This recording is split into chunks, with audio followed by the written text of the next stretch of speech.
Alright, I'm going to post another video here on this Labor Day.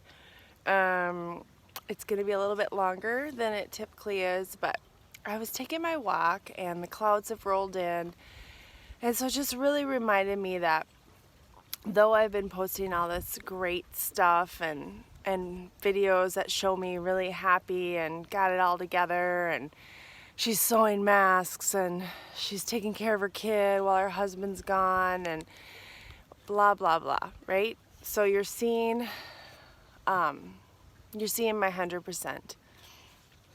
It hasn't always been that way. So the reason I wanted to share this with you, to tell you that I have struggled. I have come out on the other side, but I have not always looked like this. I have not always felt like this. In fact, just a year ago, I was in a partial hospitalization program, learning to live with and through my mental illness.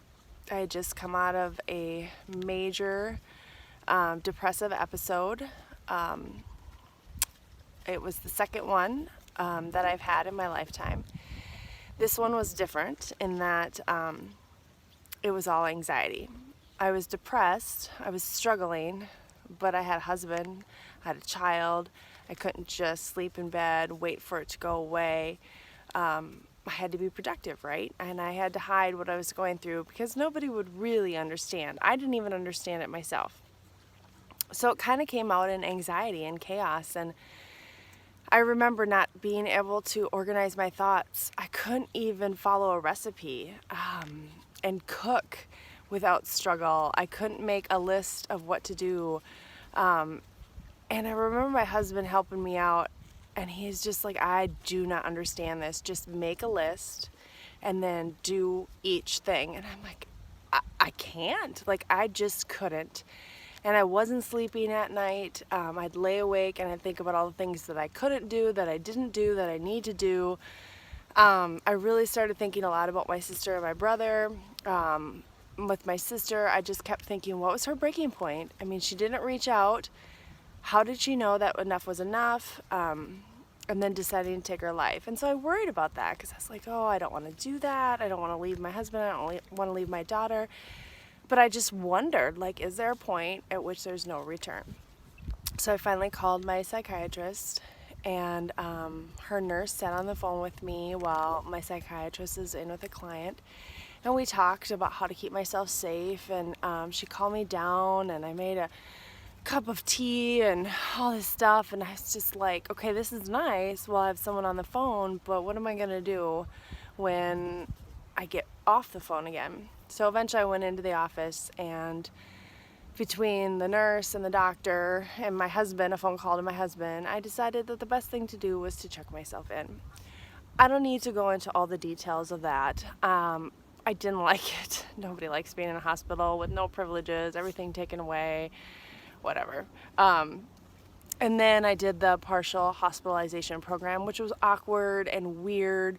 I have gained a very good friend from it, and I'm thankful for it. And I also really learned how to live with my mental illness, not just live with it, but through it, so that I can come out better on the other side. I share this to you because there wasn't a switch. I took a lot of work, like really hard work.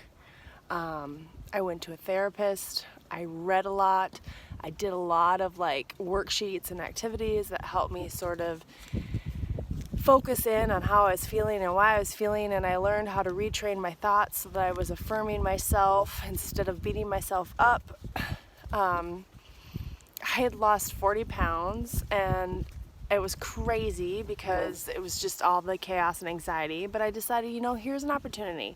I'm going to be healthy. I'm going to keep this off. I am going to be a great mom, a great woman. And so I had a setback. Big deal. I'm going to move on. I'm not my sister. I'm not my brother. I had the support that I needed. And so here I am. And I have worked very, very hard. And I have had people who have loved me and supported me when I couldn't hold myself up. So those are two really important things. And I share this with you simply because I want you to know it's not all sunshine and roses. I'm posting all this stuff on my Facebook and my Instagram showing how great life is. And it is great. It is a blessing and it's a joy every day. But it's work. It's hard work. And there's some things that I've had to let go of, some things I've had to put on the back burner. And then there's other things that I had to learn about myself. I had to learn about my family and to accept them and to say, this is who you are, this is what you got, so celebrate it. And know that when times get tough, you are not without your resources, you are not without your support staff, you're not without your God. So I'm sharing that with you just to encourage you. If you're having a bad day, a bad year, oh my gosh, 2020 is it's a shit show, let's be honest. But know that with hard work, with love and support, you can come through it.